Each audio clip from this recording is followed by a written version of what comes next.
And my last mentality for helping to overcome possessiveness and jealousy, again, is related to the previous one about developing a healthy inner life.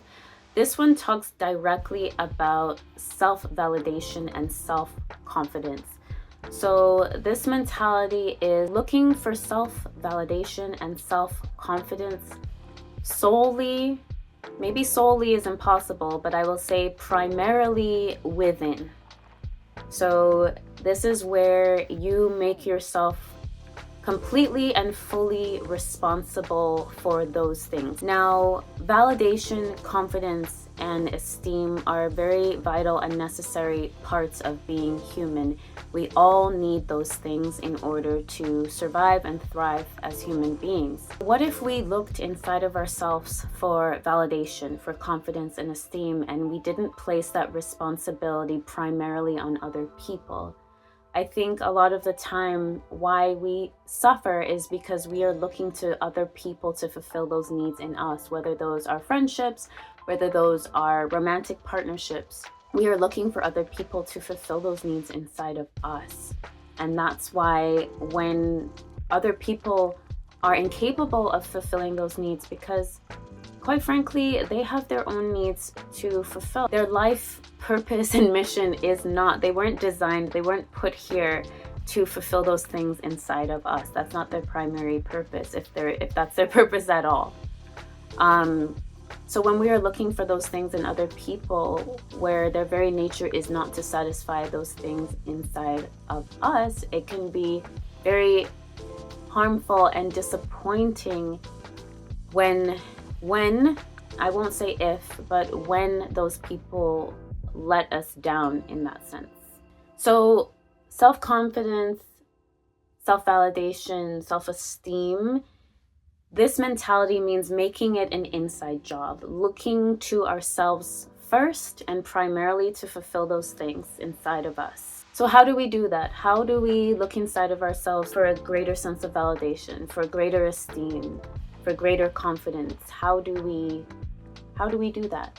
And I think this all has to do with our own inner work that we do. I think we can achieve these things bit by bit through the practices that we engage in, whether that is self-affirmations that we provide, making sure that we understand that, I am valuable. I don't need to look for value in other people, in them validating my accomplishments or my looks or my character or where I'm at in life. We can do affirmations where we constantly repeat and get our brain to understand and to know and to think in ways where we are putting that responsibility for those things on ourselves.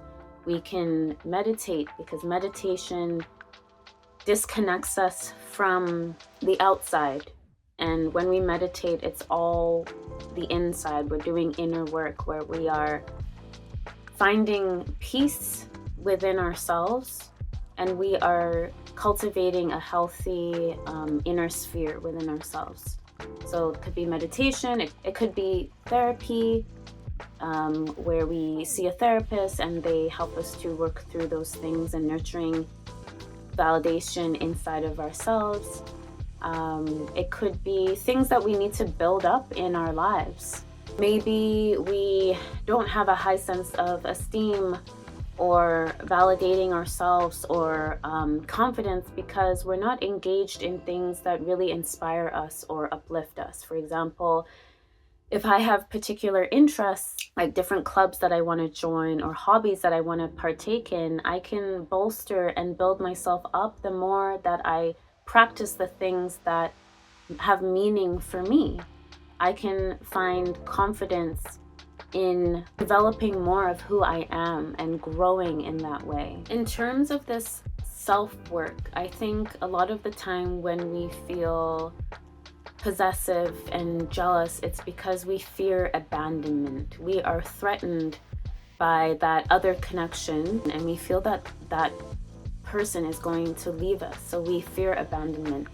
And fear of abandonment is rooted in so many different aspects of who we are. It could be things that we went through in our childhood. It could be bad experiences that we have gone through in life where we faced abandonment. It could be so many different things that contribute us feeling that way. But I feel that as we do this inner work where we look for validation and esteem and confidence within ourselves, it helps us deal with this fear of being abandoned. And it helps us have a stronger inner life so that if we have connections that do leave us, we are able to bounce back and access the tools within our heart, within our inner being that can help us heal or can help us move forward. So when it comes to fear of abandonment, one thing is that as we work on developing validation and esteem within ourselves and growing that within ourselves, we come to understand that the most important relationship that we will ever have is the relationship that we have with ourselves. And if we nurture that relationship well, we will not get into a position where we abandon ourselves. And I think in some strange way, when we look for validation and esteem and confidence primarily in other people, we are kind of abandoning ourselves. Our relationship with ourselves is the most important relationship that we can have.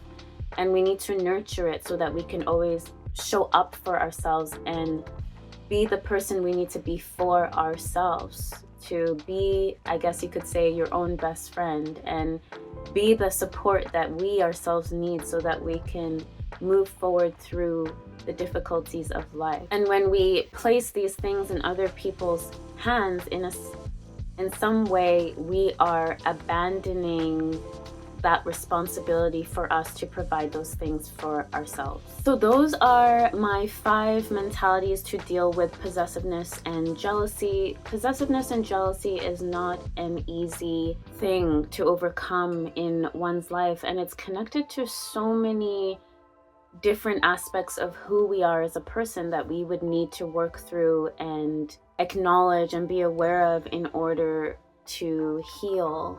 I am wondering what your journey with possessiveness and jealousy has been like. Do you struggle with these things? If you don't struggle with it, please share with me how you don't struggle with it. Like, what are some of the mentalities or thoughts that you have that allow you to be in spaces where you don't struggle with these things in your relationships?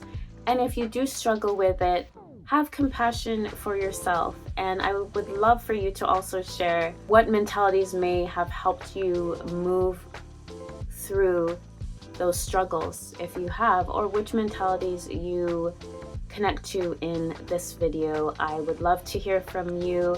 Thank you so much for watching. Please comment, like, and subscribe for more content.